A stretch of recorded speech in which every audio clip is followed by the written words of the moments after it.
hello, namaste, welcome to my show and this is MC Vijay Kausalya. Dasara updates 2026 ಇದಕ್ಕೆ ನಿಮಗೆ ಸ್ವಾಗತ.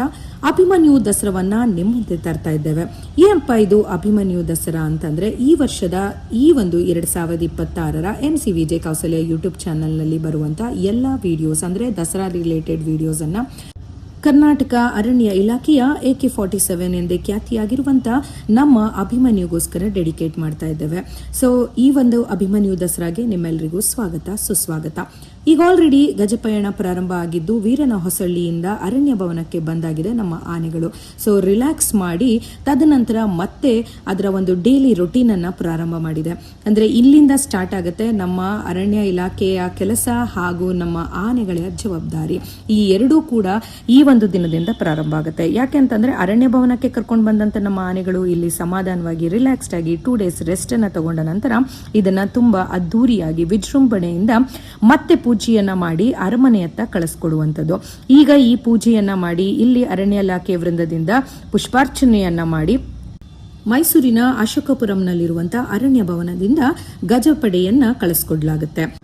So ಮತ್ತೆ ಇಲ್ಲೂ ಕೂಡ ಅರಣ್ಯ ಇಲಾಖೆ ಹಾಗೆ ಪೊಲೀಸ್ ಡಿಪಾರ್ಟ್ಮೆಂಟ್ ಹಾಗೆ ಮತ್ತಿತರರು ಇಲ್ಲಿ ನಮ್ಮ ಆನೆಗಳನ್ನ ಕಾಯ್ಕೊಳ್ಳೋದಾದ್ರೆ, ಇನ್ನೊಂದು ಕಡೆ ಜನ ಕಿಕ್ಕಿರಿದು ಈಗ ಆಲ್ರೆಡಿ ಮೈಸೂರಿಗೆ ಆನೆಗಳು ಬಂದಿದೆ ಅನ್ನುವಂಥ ಸಂತಸವನ್ನ ವ್ಯಕ್ತಪಡಿಸ್ತಾ ಇದ್ದಾರೆ. ಸೊ ಇನ್ನು ಬನ್ನಿ ಹಾಗಾದ್ರೆ ಈ ಒಂದು ಪೂಜೆ ಹೇಗಾಗ್ತಾ ಇದೆ ಮತ್ತೆ ನಮ್ಮ ಆನೆಗಳು ಯಾವ ರೀತಿ ರಾಜಬೀದಿಯಲ್ಲಿ ಗಜಗಾಂಭೀರ್ಯದಿಂದ ಹೆಜ್ಜೆಯನ್ನ ಇಡ್ತಾ ಇದ್ದಾವೆ ಅನ್ನೋದನ್ನ ನೋಡೋಣ. ಇನ್ನು ದ ಸ್ಪೆಷಾಲಿಟಿ ಆಫ್ ದಸರಾ 2026 ಗಜಪಯಣ ಏನು ಅರಮನೆಗೆ ಹೋಗ್ತಾ ಇದೆ, ಇದರಲ್ಲಿ ನಾವ್ ಯಾರು ಊಹಿಸ್ಲಿಕ್ಕೂ ಸಾಧ್ಯವಿಲ್ಲ ಒಂದು ವಿಚಾರ ಏನು ಅಂತಂದ್ರೆ, ಯೂಶಲಿ ಪ್ರತಿ ಬಾರಿ ಆನೆಗಳಿಗೆ ತಾಲೀಮನ್ನ ನಡಿಬೇಕಾದ್ರೆ ಅಥವಾ ಈ ತರ ಏನು ರಸ್ತೆ ಬದಿಯಲ್ಲಿ ಆನೆಗಳನ್ನ ಕರ್ಕೊಂಡು ಹೋಗ್ಬೇಕಾದ್ರೆ ಒಂದು ಸೂಪರ್ ಆಗಿರುವಂತ ವಿಚಾರ ನಾವು ಎಲ್ಲರೂ ಕಾತರಿಕೆಯಿಂದ ಕಾಯೋದೇನು ಅಂತಂದ್ರೆ ಯಾವ ಆನೆ ಲೀಡಿಂಗ್ ಅಲ್ಲಿದೆ ಅಂತ ಹೇಳಿ. ಸೊ ಈ ಬಾರಿ ಈ ಒಂದು ಕಾರ್ಯಕ್ರಮದ ಲೀಡಿಂಗ್ ಅನ್ನ ತಗೊಂಡಿರುವಂತ ಆನೆ ನಮ್ಮ ದುಬಾರೆಯ ಖ್ಯಾತಿಯ ಗೋಪಿ. ಸೊ ದುಬಾರೆಯ ಗೋಪಿ ಈ ಬಾರಿ ಈ ಒಂದು ಆನೆಗಳನ್ನ ತಮ್ಮ ಜವಾಬ್ದಾರಿಯುತವಾಗಿ ರಾಜಬೀದಿಗಳಲ್ಲಿ ಹೆಜ್ಜೆಯನ್ನ ಹಾಕಿಸ್ಕೊಂಡು ಕರ್ಕೊಂಡು ಹೋಗೋದಕ್ಕೆ ಲೀಡಿಂಗ್ ಅನ್ನ ತಗೊಳ್ತಾ ಇದ್ದಾನೆ. ಸೊ ಗೋಪಿ ಆಗ್ಬೋದಾ ಮುಂದಿನ ಅಭಿಮನ್ಯುವಿನ ನಂತರ ಉತ್ತರಾಧಿಕಾರಿ, ಇದನ್ನ ನಾವು ಕೂಡ ಕಾದ್ ನೋಡ್ಬೇಕು. ಅರಣ್ಯ ಇಲಾಖೆಯಿಂದ ಇನ್ನೂ ಇದಕ್ಕೆ ಉತ್ತರ ಸಿಕ್ಕಿಲ್ಲ. But still Gopi looks very massive, ತುಂಬಾ ಚೆನ್ನಾಗಿ ಕಾಣಿಸ್ತಾ ಇದ್ದಾನೆ. ತುಂಬಾ ಅದ್ಭುತವಾಗಿ ನೋಡೋದಕ್ಕೆ ಜನರಿಗೆ ವಾವ್ ನಮ್ಮ ಆನೆಗಳು ಇಷ್ಟು ಚೆನ್ನಾಗಿದೆ ಅಂತ ಅನ್ಸೋ ಹಾಗೆ ಗೋಪಿ ತುಂಬಾ ಎಕ್ಸೈಟ್ಮೆಂಟ್ ಕ್ರಿಯೇಟ್ ಅನ್ನ ಮಾಡಿದ್ದಾನೆ. ಸೊ ಇನ್ನ ಅಶೋಕಪುರಂನಲ್ಲಿರುವಂತಹ ಅರಣ್ಯ ಭವನದಿಂದ ಬಳ್ಳಾಳ್ ಸರ್ಕಲ್ ಮಾರ್ಗವಾಗಿ ರಾಮಸ್ವಾಮಿ ಸರ್ಕಲ್, ಅಲ್ಲಿಂದ ಅಂಡರ್ಫಿಟರ್ ರೋಡ್, ಹೀಗೆ ಅರಮನೆಯತ್ತ ಸಾಕ್ತವೆ ನಮ್ಮ ಆನೆಗಳು. ಬನ್ನಿ ಹಾಗಾದ್ರೆ ಈ ಅದ್ಭುತವಾದಂತಹ ವಿಜುವಲ್ಸ್ ನಿಮ್ಗೋಸ್ಕರ.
ನೋಡಿದ್ರಲ್ಲ ಸ್ನೇಹಿತರೆ, ಎಲ್ಲರಿಗೂ ಇನ್ನು 2 ತಿಂಗಳಾದ್ಮೇಲೆ ದಸರಾ ಹಬ್ಬ ಬಂದ್ರೆ ಮೈಸೂರಿಗರಿಗೆ ಇವತ್ತಿನಿಂದನೇ ದಸರಾ ಹಬ್ಬ ಪ್ರಾರಂಭ ಆಗಿದೆ.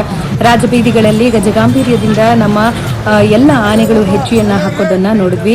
ಈಗ ಈ ಎಲ್ಲ 9 ಆನೆಗಳು ಅಂದ್ರೆ ಮೊದಲನೇ ತಂಡದಲ್ಲಿ ಬಂದಂತ 9 ಆನೆಗಳು ಅರಮನೆಗೆ ಜಯಮಾರ್ತಾಂಡ ದ್ವಾರದಿಂದ ಎಂಟ್ರಿ ಕೊಟ್ಟಾಗಿದೆ. ಇನ್ನು ಮುಂದಿನ ದಿನಗಳಲ್ಲಿ ಅರಣ್ಯ ಇಲಾಖೆಯಿಂದ ತಾಲೀಮು ಪ್ರಾರಂಭ ಆಗುತ್ತೆ. ಪ್ರತಿ ದಿನವೂ ಕೂಡ ನಾವು ನಮ್ಮ ಗಜಪಡಿಯನ್ನ ರಾಜಬೀದಿಗಳಲ್ಲಿ ನೋಡಬಹುದಾಗಿದೆ. ಸೊ ಇನ್ನೊಂದು ಅದ್ದೂರಿ ಎಂಟ್ರಿಯನ್ನ ತಗೊಂಡಿರುವಂತ ನಮ್ಮ ಗಜಪಡೆಗೆ ನಾವು ಆಲ್ ದ ಬೆಸ್ಟ್ ಹೇಳೋಣ. 2026ರ ದಸರಾವನ್ನ ಯಾವುದೇ ತರಹದ ಲೋಪದೋಷಗಳಿಲ್ಲದೆ ಅದ್ದೂರಿಯಾಗಿ ನೆರವೇರಿಸಲಿ ಅಂತ ಶುಭಕಾಮನೆಗಳನ್ನ ತಿಳಿಸೋಣ. ಹಾಗೆ ಇದರ ಜೊತೆಯಲ್ಲಿ ನಾವು 2 ವಿಚಾರವನ್ನ ಮರೆಯೋಕ್ಕಾಗ್ತಾ ಇಲ್ಲ. ಒಂದು, ನಮ್ಮ ಜೊತೆ ಅಭಿಮನ್ಯು ಇಲ್ಲ ಅನ್ನುವಂಥದ್ದು. ಅಭಿಮನ್ಯು ಇದ್ದಿದ್ರೆ ಈ ಬಾರಿ ದಸರಾ ಇನ್ನೂ ಅದ್ದೂರಿಯಾಗಿರ್ತಾ ಇತ್ತು. ಹಾಗೆ ಅದರ ಜೊತೆಯಲ್ಲಿ ನಾವು ಅರ್ಜುನನನ್ನ ಸದಾ ಕಾಲ ನೆನಪು ಮಾಡ್ಕೊಳ್ತೀವಿ. ಗಜಪಡೆ ಅರಮನೆಗೆ ಅಥವಾ ಮೈಸೂರಿಗೆ ಬರ್ತಾ ಇದೆ ಅಂದಾಗ ಅರ್ಜುನನ್ ಇಲ್ಲ ಅನ್ನುವಂಥ ಒಂದು ಸತ್ಯ ಏನಿದೆ ಅದು ತುಂಬಾ ಭಾರವಾಗಿರುತ್ತೆ ಮನಸ್ಸಿಗೆ, ಅದನ್ನ ಡೈಜೆಸ್ಟ್ ಮಾಡ್ಕೊಳ್ಳೋದಕ್ಕೆ. ಇನ್ನಿದ್ರ ಜೊತೆಯಲ್ಲಿ ಮತ್ತೊಂದು ವಿಚಾರ ಏನು ಅಂತಂದ್ರೆ, ಭೀಮನನ್ನ ನಾವು 2ನೇ ಹಂತದಲ್ಲಿ ಕಾಯ್ತಾ ಇದ್ದೇವೆ, ಬರ್ತಾನ ಇಲ್ವಾ ಅನ್ನೋದನ್ನ ಕಾದು ನೋಡ್ಬೇಕಾಗಿದೆ. ನಮ್ಮ ಎಲ್ಲ ನೆಚ್ಚಿನ ಆನೆಗಳನ್ನ ಮಿಸ್ ಮಾಡ್ಕೊಳ್ತಾ ಬಂದಿರುವಂತ ಈ 9 ಆನೆಗಳು ಕೂಡ ಅದರ ಜವಾಬ್ದಾರಿಯನ್ನ ತುಂಬಾ ಚೆನ್ನಾಗಿ ನೆರವೇರಿಸಲಿ ಅಂತ ಶುಭಾಶಯ ತಿಳಿಸೋಣ. ಒಟ್ಟಾರೆ ಈ ವಿಡಿಯೋ ನಿಮ್ಮೆಲ್ಲರಿಗೂ ಇಷ್ಟ ಆಗಿದೆ ಅಂತ ಅನ್ಕೊಳ್ತೀನಿ. ಇಷ್ಟ ಆಗಿದ್ರೆ ಮಿಸ್ ಮಾಡಿದ್ರೆ ಸಬ್ಸ್ಕ್ರೈಬ್ ಮಾಡಿ MC Vijay Kausalya YouTube channel. And this is MC Vijay Kausalya signing off. ನಮಸ್ಕಾರ, ಬಾಯ್.